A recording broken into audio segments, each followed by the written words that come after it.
دنیا کے کسی اور خواب میں اتنی لمبی تواریخ کا مکاشفہ نہیں ظاہر کیا گیا جتنا اس خواب میں۔ یہ خواب نبوکد نظر کے اپنے عہد حکومت کے وقت سے لے کر خداوند مسیح کی بادشاہت کے آخر تک کے عرصہ کو سمیٹتا ہے۔ آگے چل کر دانیل نبوکد نظر بادشاہ کو اس کے خواب کی تعبیر بیان کرتا ہے کہ بادشاہ خود وہ سونے کا سر ہے جو بابل کی حکومت کو ظاہر کرتا ہے، جو 606 قبل مسیح سے 539 قبل مسیح تک رہی۔ چاندی کے بازو اور سینہ مادی اور فارسی سلطنت کو ظاہر کرتے ہیں جو 539 قبل مسیح سے 330 قبل مسیح تک رہی اور بابل کی حکومت کے زوال کے بعد وجود میں آئی۔ اس کے بعد تیسری یونان کی حکومت، جس کو تانبے کا شکم اور رانے ظاہر کرتی ہیں، سکندر اعظم کے عہد میں قائم ہوئی، جو ایک مختلف شکل میں 65 قبل مسیح تک قائم رہی۔ اس کے بعد ایک چوتھی اور آخری حکومت آئی جس کو لوہے کی ٹانگیں اور لوہے اور مٹی کے پاؤں ظاہر کرتے ہیں۔ یہ 65 قبل مسیح سے 476 عیسوی تک رہی۔ یہ رومی حکومت تھی جو خداوند مسیح کی پیدائش کے وقت برسر اقتدار تھی۔ مکاشفہ 13 باب کے حیوان کو سمجھنے کے لیے اس چوتھی رومی سلطنت کو سمجھنا ضروری ہے۔ اس مورت کی 2 لوہے کی ٹانگیں رومی حکومت کے 2 حصوں کو ظاہر کرتی ہیں جو 5ویں صدی عیسوی میں وجود میں آئے۔ ایک مغربی رومی حکومت جس کا دارالخلافہ روم تھا اور دوسری مشرقی رومی حکومت جس کا دارالخلافہ کانسٹینٹی نوپل تھا۔ اگر مورت کی دھاتوں یعنی سونا، چاندی، تانبا، لوہا، مٹی پر غور کریں تو ان میں قیمت اور خوبی کے لحاظ سے بتدریج کمی نظر آتی ہے جو ہر سلطنت کی خوبیوں کے زوال کو ظاہر کرتی ہے۔ بس یہ خاکہ اس حقیقت کو آشکارا کرتا ہے کہ انسانی تواریخ کی کہانی ترقی کی نہیں بلکہ درجہ بدرجہ تنزلی کی کہانی ہے۔ یہ جاننا ضروری ہے کہ چوتھی سلطنت جو ٹانگوں کی حالت میں صرف 2 حصوں میں منقسم تھی، وہ پاؤں میں پہنچ کر آخرکار 10 حصوں میں منقسم ہو گئی، جن کو پاؤں کی 10 انگلیاں ظاہر کرتی ہیں۔ مغربی رومی حکومت کے 5 حصے یعنی اسپین، گال، برطانیہ، اٹلی اور مقدونیہ بنے، اور مشرقی رومی حکومت کے 5 حصے مصر، ایشیائے کوچک، فلسطین، عرب اور اسور بنے۔ وقت گزرنے کے ساتھ ساتھ رومی حکومت مزید بہت سے حصوں میں تقسیم ہو گئی۔ اس آیت میں 7 سر اور 10 سینگوں کی تعبیر مکاشفہ 17 باب میں کی گئی ہے۔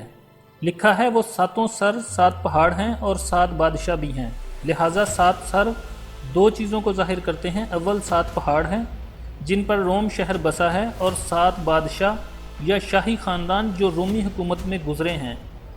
7 پہاڑ جن پر روم کا شہر بسا ہے یہ ہیں: ایونٹین ہل، کیلین ہل، کیپیٹولین ہل، ایسکیولین ہل، پیلاٹین ہل، کیورنل ہل، ویمنل ہل۔ اور 7 بادشاہوں میں 5 جو ہو چکے ہیں یہ ہیں: جولیس سیزر، ٹائبیرس، کلگولا، کلادی، نیرو، اور چھٹا بادشاہ جو موجود ہے ڈومیٹین ہے۔ بعض علماء ان 7 سروں کو 7 عالمی حکومتوں سے بھی تشبیہ دیتے ہیں۔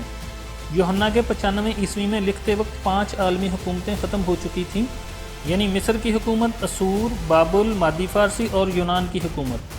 یوحنا رسول کے وقت 6ٹھی عالمی رومی حکومت اقتدار میں تھی، اور 7ویں عالمی حکومت بڑی مصیبت کے دوران بنے گی، جس میں سے 8واں بادشاہ نکلے گا جو مخالف مسیح ہوگا۔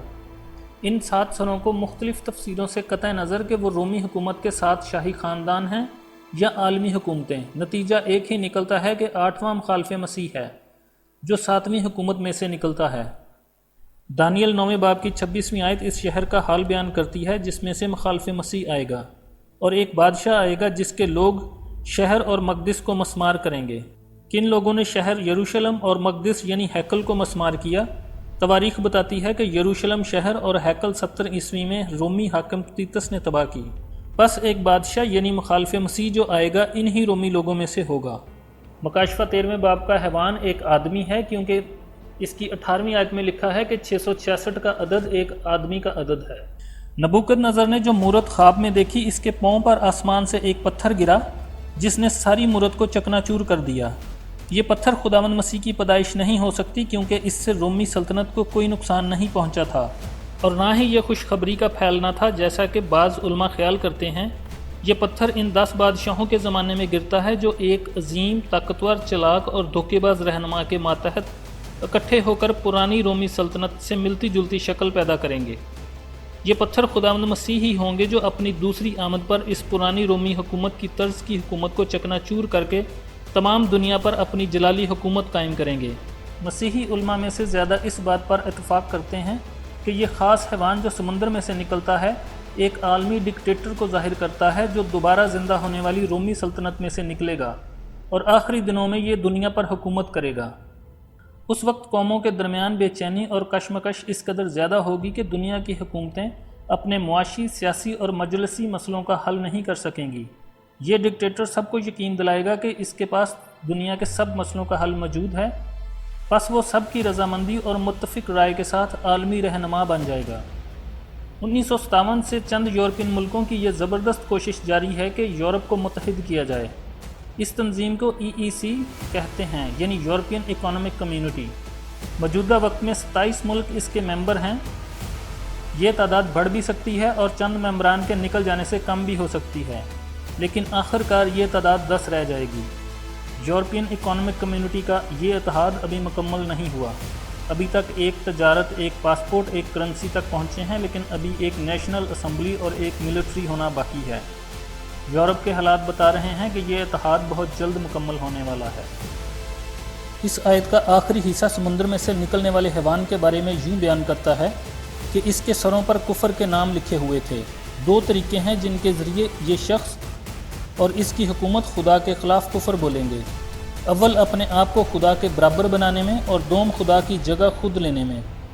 پولس رسول دوسرا تھسلنیکیوں میں بتاتا ہے کہ جو مخالفت کرتا ہے اور ہر ایک سے جو خدا یا معبود کہلاتا ہے اپنے آپ کو بڑا ٹھہراتا ہے، یہاں تک کہ وہ خدا کے مقدس میں بیٹھ کر اپنے آپ کو خدا ظاہر کرتا ہے۔ اسی کفر کی بابت خدا نے دانیل پر بھی یہ ظاہر کیا، اور بادشاہ اپنی مرضی کے مطابق چلے گا اور تکبر کرے گا اور سب معبودوں میں سے بڑا بنے گا، اور اللہوں کے الہ کے خلاف بہت سی حیرت انگیز باتیں کہے گا۔